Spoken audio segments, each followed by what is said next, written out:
হ্যাঁ, টাকার মূল্য তো আসলে বেশি।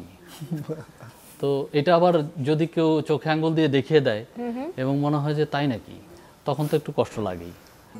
প্রিয়তমা চোখে চোখ রেখে কথা হোক নীরবে, কিছু কথা এভাবেই নির্বাক একান্তে নিবিড়ে, ঝাঁঝালো বাতাসে বেদনার নীল ঠোঁট, অজস্র বেলি ফুল হাতে অভিমান প্রিয়মান বিকেলে, পৃথিবীর মিথ্যে স্বপ্নের আড়ালে অযথাই কি নিভে যায় আলো দিনের শেষে। সেই বিকেলে বৃষ্টির জলে অভিমান মাখা খেয়ালে তুমিও কি ভেঙেছিলে আকাশে নীরব নিঃশ্বাসে, নীলকণ্ঠ মেঘে হয়ে আসে তোমার দীর্ঘশ্বাস।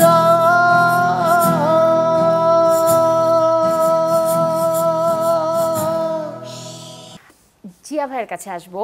যে প্রশ্নটা আমি রাখতে চাই সেটা হচ্ছে যে 30 বছর কিন্তু কম সময় না, তাই না? 30 বছর ধরেই আপনি আছেন এখানে, কেউ 22 বছর ধরে আছে, কেউ 22 সাল থেকে আছে, আপনি 9 বছর অলমোস্ট বলছেন এরকম, তাই না? সো ব্যান্ডল মানেই কিন্তু ভাঙা গড়ার একটা বিষয় আছে, তো আপনি অনেক কিছুই দেখেছেন। হ্যাঁ, একটু বলেন না শুনি। আমি আসলে ওই যে নদীর ভাঙন দেখার মতো করে ভাঙ্গা গড়া এগুলো দেখে গেলাম। নদী ভাঙলেও কিন্তু আবার দেখা যায় চর পড়ে, আরেক দিকে কিন্তু উঠে যায়।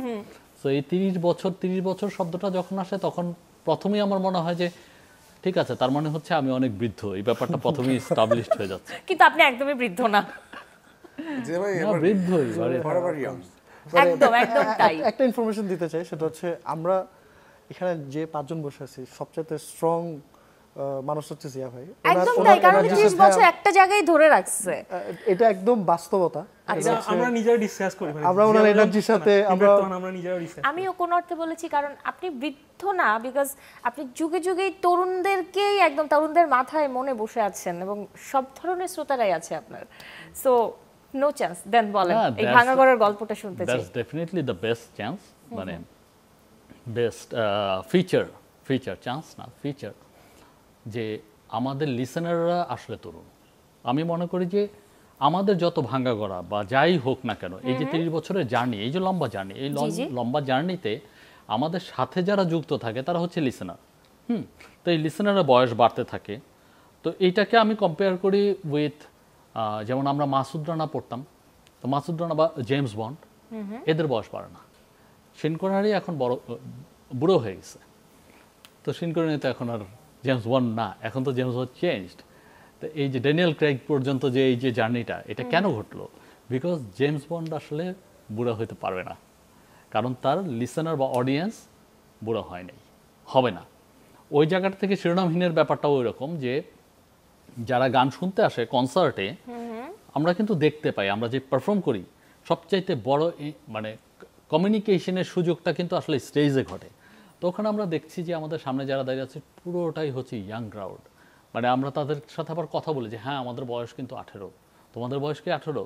তো এই যে বলার সুযোগটা, এটা কেন তৈরি হচ্ছে? কারণ আসলেই তারা হচ্ছে 18-র আশেপাশেই। তো এই কমিউনিটিটা আমাদের গান শুনতে আসছে, আর তার মানে কি যাদের বয়স হয়ে গেছে তারা আমাদের গান শুনছে না? শুনছে তো ভাইয়া, আমার বয়স অন্তত 18 না, আবার বুড়িও হই নাই, বাট আমি তো শুনি গান। এনিওয়ে, যারা বুড়ো হয়ে গেছে তারাও কিন্তু, আমার মতো বুড়ো যারা হয়ে গেছে তারাও তো গান শুনছে। তো তারা কিন্তু তারা একজন আমাদের ব্যান্ডের হয়তো অন্য একটা লাইন আপের সময় তার ইমোশনটা ছিল, এই মুহূর্তে যে গান শুনছে কনসার্টে আসছে সে কিন্তু আবার অন্য জেনারেশনের বা তার বয়সের ডিফারেন্স আছে।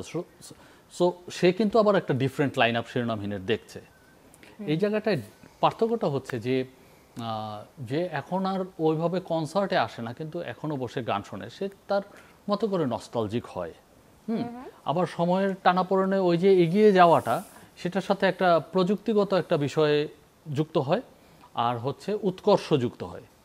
উৎকর্ষর ভালো ইংরেজিটাও আমি আসলে রিকল করতে পারছি না যেটি কী হবে, কিন্তু এটা হচ্ছে যে ওই যে প্লাস পয়েন্টটা আর কি, যে এখন তো সাউন্ড অনেক এগিয়ে গিয়েছে, এখন তো আমরা কম্পোজিশনে আরও একটু ম্যাচিউরড হয়েছি, এখন তো আমরা রেকর্ডিংয়ে আর একটু বেশি অ্যারেঞ্জমেন্টে যেতে পারি, তো ওই অংশটা কিন্তু আসলে আমরা প্রিভিয়াসলি পারি নাই। তো এই যে এগিয়ে যাওয়াটা, ওটার সাথে ও কোপ আপ করতে পারলে ফাইন, না হলে সে নস্টালজিক মেমোরি নিয়েই থাকবে। যেটা জেমস বন্ডেরও ঘটে, যেটা মাসুদ রানারও ঘটে। So nothing different. আমি আর কি ওইভাবে বিষয়টাকে দেখি। মানে একটা ব্যাপার থাকে আসলে যে যারা আমাদেরকে ছোটবেলায় মানে শিরোনামহীনের ছোটবেলায় যারা আমাদেরকে দেখেছে, তো এটা একটা ব্যাপারটা এরকম যে একটা বাচ্চার মতো, আপনি একটা বাচ্চা কথা বলতে পারতেছে না, এটা কিন্তু এনজয় করবেন। ও ঠিক মতো কথা বললে কিন্তু আপনার এত মজা লাগবে না, কারণ সবাই ঠিক মতো কথা বলে। একটা বাচ্চা ঠিক মতো কথা বলতে পারতেছে না, ওটাই কিন্তু আপনার কাছে ইন্টারেস্টিং। তো আমাদের কম্পোজিশনটা যখন ছিল আমরা পারতাম না, কিছু একটা হয়েছে, ওটা কিন্তু সবাই অনেক পছন্দ করতো। একটা সময় ছিল, ওই সময়ের মানুষগুলো দেখা গেল ওগুলো পছন্দ করে বসে আছে। তারা কিন্তু এখন যখন আমরা মানে ম্যাচিউরড হয়েছি, তখন মনে হচ্ছে না ওইটাকে তো মিস করছি আমি। তো একটা বাচ্চা তো বড় হবে, তো আমাদের কম্পোজিশন, আমরা তো অ্যাজ এ হিউম্যান বিইং আমরা বড় হচ্ছি, আমাদের কম্পোজিশন চেঞ্জ হচ্ছে, আমাদের ম্যাচুরিটি বাড়ছে। তো ওই রকম একটা ব্যাপার থেকে যাচ্ছে, কারণ আমরা 30 বছর ধরে কিন্তু অডিয়েন্সদের দেখতেছি। একটা টাইমে আমরা কিন্তু 3-4টা জেনারেশন দেখছি যারা নিয়মিত কনসার্টে আসতো, তারা এখন বলে ভাই আসতে পারি নাই, চাকরি করি, এই ভাই দেশের বাইরে চলে গেছি। তো এরকমই আর কি, আমরা সবাইকে দেখতেছি আসলে এখানে বসে বসে যে আপনাদের সবার কাছ থেকে কনসার্টের অনেক গল্প শুনতে হবে, আমার প্র্যাকটিস টাইমের গল্পও শুনতে হবে। বাট একটু আগে আপনার কাছে জানতে চাচ্ছিলাম ব্যান্ড দলের ভাঙা গড়ার একটা প্রসঙ্গে, তাই তো? 2017 সালের অক্টোবরের একটা সাক্ষাৎকারে শিরোনামহীন ব্যান্ডের প্রাক্তন তানজির তুহিন বলেছিলেন যে তাদের কাছে বন্ধুত্বের চেয়ে টাকার মূল্য বেশি। মানে এইটা দেখার পরে কি আপনি কষ্ট পেয়েছিলেন? আপনিও বলছেন হ্যাঁ হ্যাঁ, টাকার মূল্য তো আসলে বেশি। তো এটা আবার যদি কেউ চোখে আঙ্গুল দিয়ে দেখিয়ে দেয় এবং মনে হয় যে তাই নাকি, তখন তো একটু কষ্ট লাগেই। তো এরকম কষ্ট লেগেছে। থাক, আমরা কষ্টের বিষয়টাতে আর যেতে চাই না। শিরোনামহীন ব্যান্ড আমার সাথে যদি একটা গান আমি দর্শকদের না শুনিয়ে যাই, আমার দর্শক মানে আমার অডিয়েন্স ফেরত আসবে না আর কি। প্লিজ। এই গানটা আমাদের এই গানটা আমাদের লাস্ট অ্যালবামের গান, যে অ্যালবামটা রিলিজ হচ্ছে বাতিঘর অ্যালবামের একটা খুব প্রেমের বিচ্ছেদের একটা গান। গানের নাম হচ্ছে প্রিয়তমা। তো একটু চেষ্টা করি প্লিজ।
প্রিয়তমা চোখে চোখ রেখে কথা হোক নীরবে, কিছু কথা এভাবেই নির্বাক একান্তে নিবিড়ে, ঝাঁঝালো বাতাসে বেদনার নীল ঠোঁট, অজস্র বেলি ফুল হাতে অভিমান প্রিয়মান বিকেলে, পৃথিবীর মিথ্যে স্বপ্নে দাঁড়ালে অযথাই কি নিভে যায় আলো দিনের শেষে।